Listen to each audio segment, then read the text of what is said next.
നമസ്കാരം. ശബരിമല സ്വർണ്ണക്കൊള്ള കേസിൽ അന്വേഷണം പുതിയ വഴിത്തിരിവിലേക്ക്. കേസിലെ മൂന്നാം പ്രതിയായ എൻ വാസുവിനെ വീണ്ടും ചോദ്യം ചെയ്യാൻ ഒരുങ്ങുകയാണ് SIT. അറസ്റ്റിലേക്ക് നീങ്ങുവാനാണ് സാധ്യത. അന്വേഷണ സംഘം ഫൈനൽ ഘട്ട നടപടികൾക്ക് ഒരുക്കം തുടങ്ങി.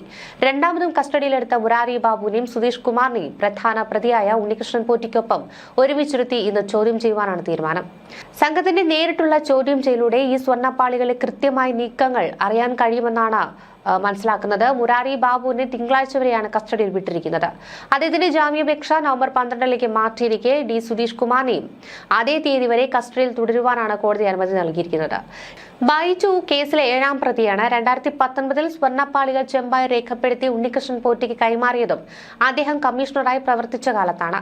ബൈജു കൂടി അറസ്റ്റിലായതോടെ പിടിയിലായ മുൻ ഉദ്യോഗസ്ഥരുടെ എണ്ണം 3ആയി. ഇത് കേസിന്റെ ഗൗരവം വർദ്ധിപ്പിക്കുന്നതായിട്ടാണ് അന്വേഷണ സംഘം വിലയിരുത്തുന്നത്.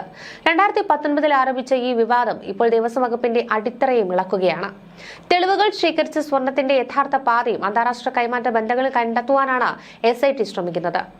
ശബരിമല സ്വർണ്ണക്കൊള്ള കേസ് ദേവസ്വം ബോർഡിനെയും അന്താരാഷ്ട്ര കള്ളക്കടത്തുകാരെയും ബന്ധിപ്പിക്കുന്ന ഗുരുതര സംശയങ്ങളാണ് ഹൈക്കോടതി പോലും ഉന്നയിച്ചിരിക്കുന്നത്. ശബരിമല ശ്രീകോവിലിന്റെ വാതിൽ, ദ്വാരപാലക ശില്പം, പീഠം തുടങ്ങിയ അനവധി പൈതൃക വസ്തുക്കളുടെ അറ്റകുറ്റപ്പണിയുടെ മറവിൽ കോടികളുടെ സ്വർണം കവർന്നെടുത്തുവെന്ന ആരോപണമാണ് അന്വേഷണം ശക്തമാക്കുന്നത്.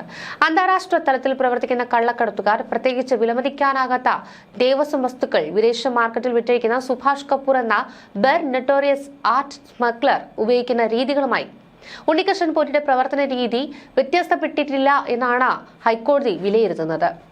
1994 24 ക്യാരറ്റുള്ള 2519.70 ഗ്രാം സ്വർണം പൊതിഞ്ഞിരുന്ന ശ്രീകോവിലിന്റെ പഴയ വാതിൽ 2018-19 മാറ്റിവെച്ചത് 324.40 ഗ്രാം സ്വർണം പൂശിയ പുതിയ വാതിലാണ്.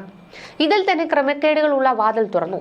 അളവെടുപ്പിനും ശരിപ്പകർപ്പിനും മുഴുവൻ അവസരം ലഭിച്ച പോറ്റിയും സംഘവും യഥാർത്ഥ വാതിൽ എവിടെ പോയി എന്ന ചോദ്യത്തിന് ഇന്നുവരെ മറുപടി നൽകിയിട്ടില്ല. വിജിലൻസ് കണ്ടെത്തലിൽ പോറ്റിയുടെ സഹോദരിയുടെ വീട്ടിൽ നിന്നാണ് 2 പീഠങ്ങൾ വീണ്ടെടുത്തത്. ഒന്നിനും യാതൊരു രേഖാമൂലമായ നിയന്ത്രണമില്ലായ്മ ഉണ്ടെന്നതാണ് അന്വേഷണത്തെ കൂടുതൽ സംശയാസ്പദമാക്കുന്നത്. അതിനിടയിൽ 2019 അറ്റകുറ്റപ്പണിക്ക് ശേഷം ദ്വാരപാലക ശില്പങ്ങളുടെ തൂക്കത്തിൽ 4 കിലോയോളം കുറവ് കണ്ടെത്തിയതും അന്വേഷണം കൂടുതൽ ശക്തമാകുവാൻ കാരണമായി. കോടതി വ്യക്തമായി ചൂണ്ടിക്കാട്ടുന്നത് ദേവസ്വം ബോർഡിന്റെ അറിവില്ലാതെ ഇത്തരം കാര്യങ്ങൾ നടക്കാനാവില്ല എന്നത് തന്നെയാണ്. മതപരമായ പൈതൃക വസ്തുക്കളുടെ അപഹരണമാണ് ഇതിലൂടെ നടക്കുന്നതെന്നാണ് കോടതി വ്യക്തമാക്കുന്നത്. അതിനാൽ തന്നെ ദേവസ്വം ബോർഡ് പ്രസിഡന്റ് അംഗങ്ങൾ തുടങ്ങി നേരിട്ടോ പരോക്ഷമായോ ഇതിൽ ഉത്തരവാദികളാകാമെന്നാണ് ഹൈക്കോടതി വ്യക്തമാക്കുന്നത്.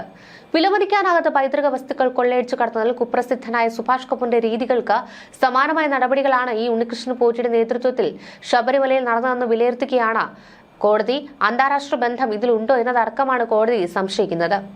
ശബരിമല ശ്രീകോവിലിന്റെ വാതിലിൽ 24 ക്യാരറ്റുള്ള 2519.70 ഗ്രാം സ്വർണം 1999 പൊതിഞ്ഞിട്ടുണ്ട്. ഈ വാതിൽ മാറ്റിയാണ് 2018-19 324.40 ഗ്രാം സ്വർണം പൂശിയ പുതിയ വാതിൽ സ്ഥാപിച്ചത്. ശ്രീകോവിലിന്റെ വാതിൽ, ദ്വാരപാലകർ, പീഠം, ശ്രീകോവിലിലെ മറ്റ് വസ്തുക്കൾ തുടങ്ങിയവയുടെ അളവെടുത്ത് ശരിപ്പകർപ്പുകൾ ഉണ്ടാക്കാൻ ഉണ്ണികൃഷ്ണൻ പോറ്റിക്ക് യഥേഷ്ടം തന്നെ അവസരം ലഭിച്ചിരുന്നു. അന്താരാഷ്ട്ര മാർക്കറ്റിൽ ജ്യോതിശാസ്ത്ര വിലകൾക്ക് ഇവ വിൽക്കാനാകും. സ്ട്രോങ് റൂമിലുള്ള ദ്വാരപാലക ശില്പങ്ങൾ കൈമാറണമെന്നും പോറ്റി ആവശ്യപ്പെട്ടിരുന്നു. യഥാർത്ഥ വാതിൽ സ്പോൺസറായ ഉണ്ണികൃഷ്ണൻ പോറ്റിക്കും സംഘത്തിനും കൈമാറിയിട്ടുണ്ടോ എന്നതും ഉറപ്പാക്കേണ്ടതാണ്. ഇക്കാര്യം പ്രത്യേക അന്വേഷണ സംഘം പരിശോധിക്കണമെന്നായിരുന്നു കോടതി വ്യക്തമാക്കിയിരുന്നത്.